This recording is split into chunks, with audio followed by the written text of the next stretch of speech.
अस्सलाम वालेकुम, आप देख रहे हैं मुबश्शिर लुकमान चैनल। मेरा नाम मुबश्शिर लुकमान है और कल से परसों से मैं अभी तक डिफरेंट वीडियोस देख रहा हूँ और कुछ ऐसे बाहर बैठे हुए हैं हमारे, मैं उनको क्या कहूँ टीवी पे, मैं कहूँगा खबीस लोग हैं, कमीने लोग हैं, जलील लोग हैं, ये जो पाकिस्तान की बुराइयां करते हैं और पाकिस्तान को खौफजदा करने की कोशिश करती हैं और पाकिस्तान के दुश्मन अगर को वार करते हैं पाकिस्तान पे तो उस पर ये बगले बजाते हैं, खुश होते हैं। अरे ऐसे ऐसे तो सांप बेहतर होते हैं, सांप भी बिल के बाहर निकल के जाता है और फिर वो किसी और को डसता है। ये तो उस सांप से भी गए गुजरे हैं कि जो अपनी मुल्क को, अपनी कौम को, अपनी मादरे वतन को ये नुकसान पहुंचाने पे तुले हुए हैं और बातें ऐसी ऐसी करते हैं दानिश्वर बन के कि घिन आती है, इनके वजूद से घिन आती है और घटिया किस्म की बातें करते हैं। मगर वो आरिफ अलवी, दांत से कीड़ा निकालने वाला आदमी, वो सदर उसको पाकिस्तान ने बना दिया, उसके पूरे खानदान की कोई हैसियत ऐसी नहीं है कि उसको एमओ बनाया जाए किसी अस्पताल में, लेकिन वो सदर बन गया इस मुल्क का और वो बाहर जाके क्या नौजुबिल्ला अपने सियासी लीडर को अंबियाए कराम से कंपेयर कर रहा है, नबियों से कंपेयर कर। और तुम्हें शर्म नहीं आती है? तुम ऐसी बातें सोचते हो और तुम मुसलमान तो हो नहीं सकते। मुझे तो नहीं यकीन कोई मुसलमान, कोई ईमान वाला ये समझ ही नहीं सकता, खुदा ना खास्ता अल्लाह रहम करे, कि अंबियाए कराम, पैगम्बरान इस्लाम, इनसे किसी किस्म का, यानी आप समझे, हम तो उनका नाम लें तो हमें वजू करना चाहिए पहले, बस इतना मैं कह सकता हूँ। मैं और कुछ कहना नहीं चाहता कि मेरी बात की भी गुस्ताखी ना हो जाए। और इस आदमी को पता नहीं है इसने क्या बातें करनी है अपने सियासी मफाद के लिए, किस हद तक गिर सकते हैं, या गिरे हुए तो हैं ये, लेकिन किस हद तक जा सकते हैं। अब मैं देख रहा हूँ कि वो 2-3 दानिश्वर हैं हमारे सो कॉल्ड, वो बाहर से इंडिया ने ये कर दिया, इंडिया ने ये कर दिया। क्या कर दिया इंडिया ने? बताएं मुझे, आज खुलकर बताएं मुझे ज़रा। वो कोई गौरव आर्या की मुझे वीडियो भेज रहा है, कोई फलां की भेज रहा है। अरे बाबा, एयर कंडीशन कमरे में बैठ के बातें करने रिटायरमेंट के बाद, अब वो जो है बड़ा आसान काम होता है। अगर इतना काबिल होता तो मेजर से ऊपर ना चला जाता, ज़रा कोई कर्नल ना बन जाता, कोई ब्रिगेडियर या जनरल ना बन जाता। इसको टैक्टिक्स का भी पता है, इसको एमिनेशन का भी पता है, इसको कमांड कंट्रोल का भी पता है, इसको अपना जो है इंटरनेशनल बॉर्डर्स का भी पता है, इंटरनेशनल फ्रंटियर्स का भी पता है। अरे ये कौन है यार, खुदा के लिए? हम इन्हें आदमी 16 साल की नौकरी के बाद उसको निकाल दिया इंडियन आर्मी ने खुद। वो इंडियन आर्मी के लिए भी सही नहीं था। वो आके अब हमें बताएगा कि ऑपरेशंस क्या होते हैं, टैक्टिक्स क्या होते हैं और कमांड एंड कंट्रोल सेट क्या, और ये होगा तो वो होगा, वो होगा। नहीं भाई, नहीं, ऐसे नहीं होता। पाकिस्तान जो है ये कोई तरने वाला नहीं है तुम्हारे लिए। और तुम्हें एक और 2 बातें बता दूं, अब तुम्हारी जो हुकूमत की, मोदी की गीदड़ भपकी हैं, वो भी बता देता हूं। मैं क्यों पहले दिन से कह रहा हूं कि बिहार का इलेक्शन जो होने वाला है वो मोदी के सर पे सवार है और मोदी उस इलेक्शन में और बीजेपी को उस इलेक्शन में अपनी मौत नजर आ रही है सियासी। तो अब वो हाइप कर रहे हैं, अब वो हाइप कर रहे हैं कि जनाब वो एंटी पाकिस्तान हेट्रेड जो है, किसी तरह एंटी मुस्लिम हेट्रेड में इनको बिहार के अंदर सारा वोट मिल जाए। वो मिले या ना मिले, मेरा तो उससे कोई ताल्लुक नहीं है। अगर हिंदुस्तान वाले चाहते हैं कि एक चाय बनाने वाला जो है उनको नफरत की आग से भड़का के रखे तो बिस्मिल्लाह करें। अगर कोई चाहता है कि कोई 2 टांगों वाला गलीस पलीत कुत्ता जो है वो उनका लीडर हो तो वो, हमें उससे क्या, जो मर्जी, जिसको मर्जी वो लाएं, जिसको मर्जी ले लें। लेकिन फ़र्क क्या है? सबसे पहले कहते हैं कि जी हमने इंडस वाटर ट्रीटी को एबेंस में कर दिया, हमने उसको साइड पे कर दिया। आप कर ही नहीं सकते, आपकी औकात ही नहीं है। उस ट्रीटी में ऐसा कोई क्लॉज ही नहीं है कि यूनिलैटरली कोई भी मुल्क जो है वो उससे निकल सके।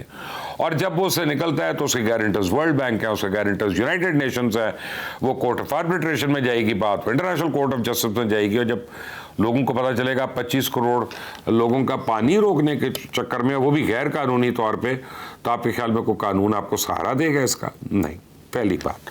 दूसरी बात है कि दुनिया का जितना लोअर राइपेरियन मुल्क है जो नीचे की सतह पे और ऊपर अपना जो है वो कोई और बैठा है, वो भी फिर आपके खिलाफ हो गया और वो भी फिर लड़ना शुरू हो गया इस पे। आपने सबको एक वक्त डाल दिया। और तीसरा ये है कि अब चाइना ने तो बयान भी दे दिया कि वो तुम्हारा सारा पानी रोक देगा। जब वो पानी रोकेगा तो भाई तुम जिस हिंदुस्तान की शाइनिंग इंडिया की बात करते हो, जहां 6.5 करोड़ लोग अभी भी जंगल में जाके हकते हैं, जंगल में जाके पॉटी करते हैं, जिनके पास टॉयलेट नहीं है, बल्कि मोदी सरकार ने पिछले दौरे हुकूमत में जो सबसे बड़ा काम किया था वो 3.5 करोड़ लोगों के लिए टॉयलेट बनाए थे।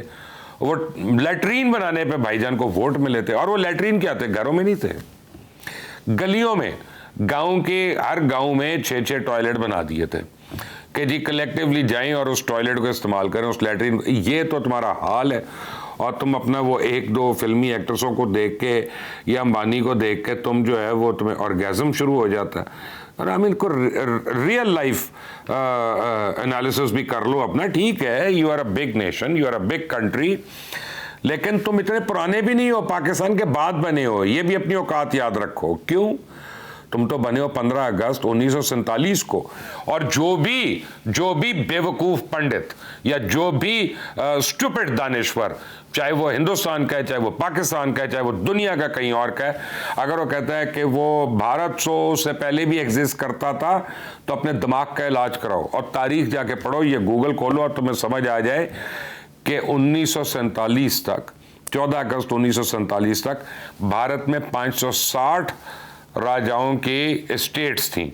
वहाँ पे प्रिंसली स्टेट्स थी 560 या 570 प्रिंसली स्टेट्स थी। सबका अपना अपना कानून था, सबकी अपनी अपनी फौज थी, सबकी अपनी अपनी पुलिस थी, सबका अपना अपना लॉ था, सबका अपना अपना सिस्टम था वहाँ पे। अगर यहाँ पे भारत पे किसी ने हुकूमत की है तो वो सिर्फ मुगलों ने आके की है, मुसलमानों ने आके की है, और उनके रूलर्स ने आके की है। और मुगल बादशाह अपने साथ टाइटल क्या लगते थे? सुल्तान हिंद, सुल्तान हिंद, ताकि तमाम प्रिंसली स्टेट्स जो हैं वो उनके ही ताबे हों, चाहे वो अवध का हो, चाहे हैदराबाद का हो, चाहे बावलपुर का हो, चाहे वो मैसूर का हो, जहाँ मर्जी का हो, प्रिंसली स्टेट जो है वो फिर उनको ताबे हो। पाकिस्तान पहला मुल्क है इस पूरे लैंड मास में से, सब कॉन्टिनेंट में से, जो मार से वजूद में आया। पाकिस्तान के बाद हिंदुस्तान आया, क्योंकि वो 15 अगस्त को आया। और जिस तुम इंडिया इंडिया की बातें करते हो, क्या ये डेमोक्रेसी तुम्हारी पहले थी 15 अगस्त से? क्या ये तुम्हारा अपना जो कॉन्स्टिट्यूशन है ये पहले से था? क्या ये तुम्हारे सिस्टम्स पहले से थे? नहीं, ये 15 अगस्त 1947 को बनना शुरू हुए। तो अपने ये जो एक नॉस्टैल्जिया का तुम्हारा एक ख्वाब है ना कि हम तो बहुत पुरानी हमारी तारीख है, तारीख लैंड की पुरानी है, तुम्हारी नहीं है पुरानी। तुम्हारी तारीख यही अभी तक बन रही है कि तुम लैट्रीनें बना लो, पहले अपने टट्टी खाने बना लो, उसके बाद तुम तारीख भी बना लेना। और आज मैं तुमको एक हकीकत बताता हूं, तुम पानी रोको पानी इंडस्ट्री का, लेके कहां जाओगे? तुम्हारे पास तो इंफ्रास्ट्रक्चर ही नहीं है। ये गिदड़ भपकियां अभी। अगर तुम आज इंफ्रास्ट्रक्चर बनाना शुरू करते हो तो तुम्हें कम से कम 15 साल लगेंगे ऐसा कोई नहरी निज़ाम डेवलप करने में, पहाड़ों पे इतनी ऊपर के तुम इंडस का पानी जो है उसको डाइवर्ट करना शुरू कर दो, उससे पहले तुम्हारा पानी चाइना से रुक जाएगा, तुम प्यासों प्यासे मर जाओगे। दूसरी चीज, बड़े सिंबॉलिक किस्म की बातें की हैं जो हिंदुस्तानियों को बेवकूफ़ बना सकती हैं, मुझे नहीं बेवकूफ़ बना सकती मोदी की बातें। मैं आपको बताता हूं क्यों। कहते हैं जी वीज़ा कैंसिल, भाई आपने सार्क वीज़ा कैंसिल किए, बिस्मिल्लाह। कहते हैं जी डिफेंस पर्सनल का अपना तबादला हो गया, उनको एक्सपेल कर दिया, क्या फ़र्क पड़ता है? आप कहते हैं जी अटारी बंद कर दिया आपने अटारी बंद, लेकिन आपने एयर पे क्यों नहीं बंद किया? आप एयर ट्रैवल को भी तो बंद करें, उस वीज़ा को भी तो बंद करें, उसको भी तो रिस्ट्रिक्ट करें, आप वो नहीं कह रहे। और अब आपने अटारी बंद कर दिया ना, अब आपने वाघा बंद कर दिया ना, तो अब मोदी सरकार तैयार हो जाइए। ट्रेड वहां से सिर्फ 2 मुल्कों का हो रहा था, अफगान ट्रांजिट ट्रेड, हिंदुस्तान का और अफगानिस्तान का। बंद आपने किया है, इंप्लीमेंट हम करेंगे, आने कमा लो अब। अरे बेवकूफ हिंदू, तुमने अपनी जो चाल चली उसके अंदर तुम खुद जाके गिर पड़े हो, ट्रेड सिर्फ तुम्हारा अफगान ट्रांजिट ट्रेड वहां पे बंद होगा, हमारा तो ट्रेड ही नहीं हो रहा।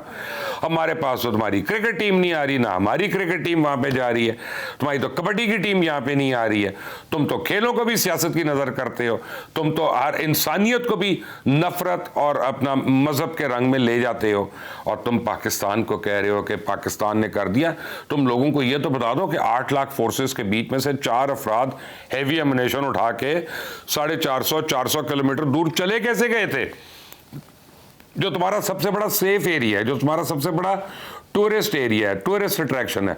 और दुनिया में बहुत मुल्कों में पागलों के अटैक होते हैं। जिसने भी किया उसको हम कंडेम करेंगे। ये जिसने भी अटैक किया, जिसने भी अपना मासूम शहरियों को मारा, वो कंडेमेबल है। That person can not be condoned. लेकिन अमेरिका में तो हर महीने कोई ना कोई स्कूल के बच्चों को मार रहा होता है, कोई पागल गनमैन। को उठता है शिकागो में फायरिंग कर देता है, को उठता है इलिनॉय में फायरिंग कर देता है, को उठता है कहीं फायरिंग कर देता है। तो क्या वो कहते हैं कि जी फलस्तीन ने हमला कर दिया हम पे? क्या वो कहते हैं लेबनान ने हमला कर दिया? क्या वो कहते हैं अफगानिस्तान ने हमला कर दिया, सऊदी अरेबिया ने हमला? नहीं, ऐसे नहीं होता बेवकूफ़ लोगों। अपनी अकल को हमेशा रेंट पे मत दिए रखो, क्योंकि तुम लोग आउटसोर्स करते हो हर चीज़ को। लोगों के दिए हुए काम कर रहे होते हैं, चाहे वो आईटी का हो चाहे किसी का हो। वो बेंगलोर भेज दो, हमने ये बना दिया जी, और तुम आउटसोर्सिंग पे काम कर रहे हो। कभी अपना दिमाग भी इस्तेमाल कर लो। अभी तो तुम लोगों की भेजी भी डायरेक्शंस पे काम कर रहे हो। अपना दिमाग इस्तेमाल करो कि इस तरह करने से किसी को क्या फ़ायदा, क्या नुकसान है। हो सकता है हमारी अपनी जो जबर की पॉलिसी है कश्मीर के अंदर, उसने हमें यह दिन दिखाया। हो सकता है वहां पे जो हमने हजारों बच्चियों की इस्मत दरी की है, उसकी वजह से यह दिन देखना पड़ा। हो सकता है वहां पे जो हमने लाखों लोगों को बेदरेक कत्ल किया, नौजवानों को हमने पाबंद सलासल किया, यह उसकी अपना कोई आउटक्राई है। क्यों तुम सिर्फ हर एक यानी इल्ज़ाम इस तरह से लगाते हो? और फिर सबसे पहले अपनी सिक्योरिटी और इंटेलिजेंस एजेंसीज के टॉप चीफ्स को फारिग करो कि इतने फंड, इतनी मैन पावर, इतने बजट, इतने कंट्रोल होने के बावजूद उन पर इतनी इंटेलिजेंस नहीं थी कि ये हो सकता है, ये होने वाला है। और तुम एक स्टेटमेंट पकड़ के, जनरल आसिम मुनीर ने कहा था कश्मीर हमारी शहर हक है और हिंदू और हम जो हैं वो टू नेशन थ्योरी है। इसमें कौन सी बड़ी बात है? ना ये कोई बात पहली बारी की गई है, ना ये बात आखिरी बारी होगी, ना इसके ऊपर अमल पहली बारी हुआ, ना इस पे अमल आखिरी बारी होगा। ये तो होता रहेगा। ये तो हमारी धड़कन है। जनरल आसिम मुनीर क्या, दुनिया का कोई भी शख्स आके ये नहीं कह सकता कि कश्मीर हमारी जुगुलर वेन नहीं है, कश्मीर हमारी शहरक नहीं है, कश्मीर हमारी जान नहीं है। कश्मीर के लिए हम सब खड़े हैं, एक साथ खड़े हैं। सिर्फ वो 2, 4, 5 दानिश्वर, जो सो कॉल्ड दानिश्वर लंदन बैठे हैं, तुम्हारे टुकड़ों पे पल रहे हैं। कुत्तों के छोड़े हुए खाने तुम्हारा खा के वो भऊ भऊ करते रहते हैं, चाहे उसका नाम ए से हो या एम से हो या आर से हो। वो हैं तो सारी भौंकी है ना, 2 टांगों वाले, कोई शक नहीं है। और ये तो हर एक को पता है। वो कहा था ना, जाफरस बंगाल सादिकस दक्कन। तो जो अपने गद्दार होते हैं ना, दुनिया भी उनकी इज्जत नहीं करती है। दुनिया भी उनको ननंगे मिल्लत कहती है, ननंगे वतन कहती है। मैं तो उनको ननंगे बदन भी कह रहा हूँ, ठीक है ना। ये दुनिया का असूल है। और ये सारी आप इसमें धमकियों में देख लें, एक बड़ी मज़ेदार की बात है। पाकिस्तान और इंडिया के कम से कम 6 से 7 डिफेंस रिलेटेड पैक्ट्स हैं, जिनमें एक है कि हमने न्यूक्लियर पे नहीं, फैसिलिटी पे नहीं हमला करना। एयरफोर्स के ऊपर है कि कितनी करीब उड़ सकते हैं, नहीं उड़ सकते। नेवल उसके ब्लॉकेट्स के ऊपर है, इन सारों के ऊपर है। काफ़ी CBMs हैं हमारे जो उस पर मिलिट्री साइड पे हैं। एक को भी टच नहीं किया, एक को भी नहीं टच किया। इसका मतलब है वायलेट ही नहीं करना आपने किसी को। इसका मतलब है कि ये आप हिंदुस्तान में लोगों को दिखाने के लिए ये हरकतें आप कर रहे हैं। मोदी जी, इस नफरत की आग में आप खुद जलेंगे, पूरा हिंदुस्तान जलेगा। और 15 अगस्त 1947 को मार्ज़ वजूद में आने वाला हिंदुस्तान जो है, वो 31 दिसंबर 2025 के अंदर अंदर मज़ीद तोड़ फोड़ का, गिराव जलाव का, तोड़ाव का शिकार होगा। Mark my words. लिख लेना इसको मोदी, और इस वीडियो को सेव करके रख लेना। 1 जनवरी 2026 को देखना, तुम्हारे रोंगटे खड़े होंगे। अल्लाह हाफ़िज़।